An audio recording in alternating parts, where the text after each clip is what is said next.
പീലിയായി ഞാൻ ജനിക്കുമെങ്കിൽ നിന്റെ തിരുമുടിക്കൊടുന്നയിൽ തപസ്സിരിക്കും.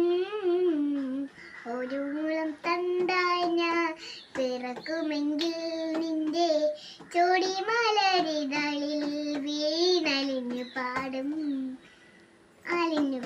നിൻ പ്രേമക്കാളിന്റെ പുലിനങ്ങളിൽ എന്നും ഒരു നീലക്കടമ്പായി ഞാൻ പൂച്ചൊരിയും.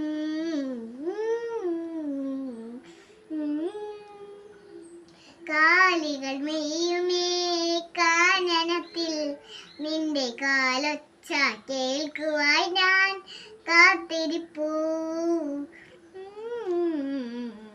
നിൻ തിരുമാറിലെ ശ്രീവത്സമാകുവാൻ നിഴലിഞ്ഞു ചേരാൻ എന്തു മോഹം.